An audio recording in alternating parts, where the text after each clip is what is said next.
The Myrmicaria ant species are distinguished by their active nature and desire to explore the world around them. They spend a lot of time outside their nest, and they are popularly known as the forager ant. For these ants, foraging is more than just finding food. They transformed their surrounding land into their Garden of Eden, forming tall structures made out of soil and pebbles.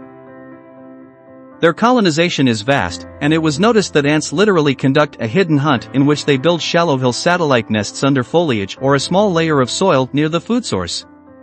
Such food source routes are an integral part of their foraging. Myrmicaria ants are able to quickly transmit information to each other about the location of food.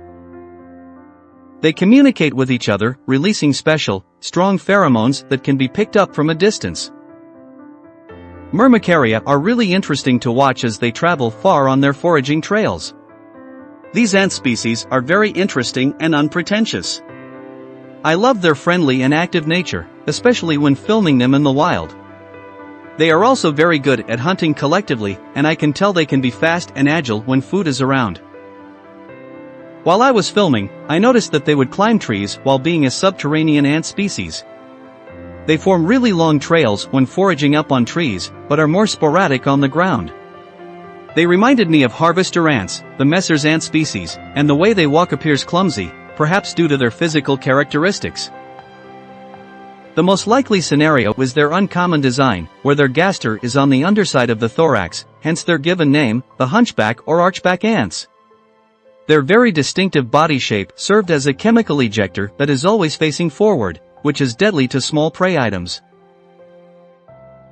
The most common species are Myrmicaria brunnea and Myrmicaria carinata, from where I am from.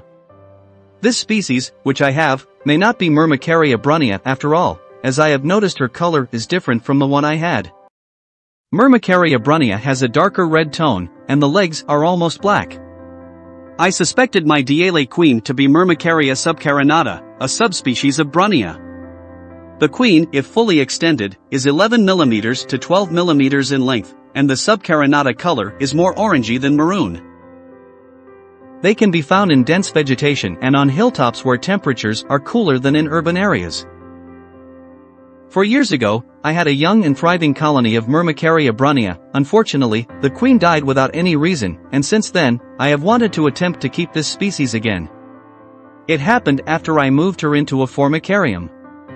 Fortunately, I was lucky enough to acquire this species again lately, and this time I will try to keep them in the founding test tube for as long as I can. The queens are usually fattened for their nuptial flight, and fertile queens will immediately dig tunnels and form their nest. Multiple queens will work together to dig their founding chambers, based on my observation. It is very common to discover multiple queens nesting together in a wild nest chamber.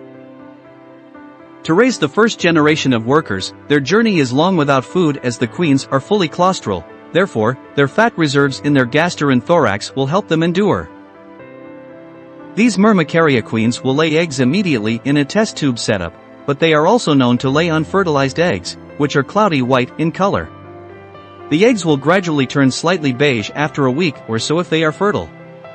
The Myrmicaria queen will not stop laying eggs until she forms the egg clutches into a ball that is big enough for her to manage with her mandibles, and I estimate the clutch to have at least 50 eggs. She will finally stop laying eggs, and upon observation, she will not move from the place where she first laid her eggs, unlike other ant genera, which frequently move their broods around. She remains immobile for a long period of time while shielding her precious eggs in her underbelly. On the third week, something truly bizarre happened. Not only have eggs hatched into larvae, but 3/4 of her broods have disappeared. The initial suspicion is that she has eaten most of her eggs.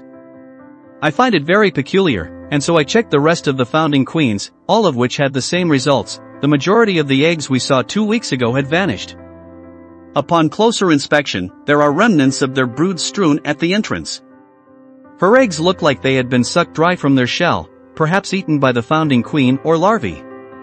My best guess is that she turned on her broods because she needed the nutrients.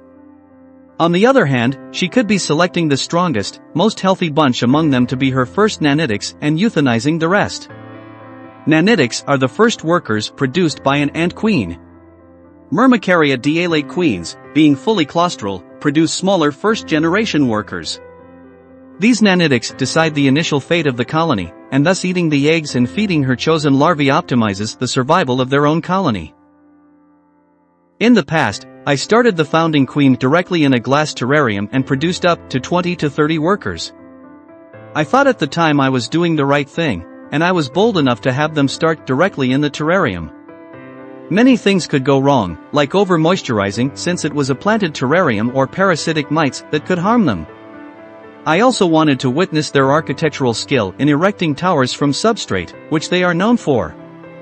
I was probably too impatient and fiddled too much with the setup.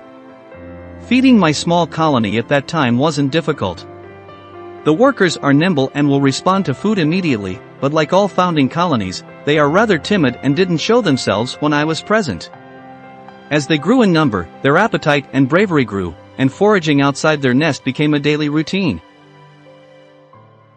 I will leave this video content up to here, as I have yet to master the experience of keeping this species since my previous colony didn't flourish and ended abruptly. As you guys have known, I am quite determined to keep trying, therefore, I wish to share this journey of keeping Myrmicaria species with my viewers. If you wish to see more of this species, subscribe to our channel so that you will not miss any updates or experiences that I might learn and share with my viewers.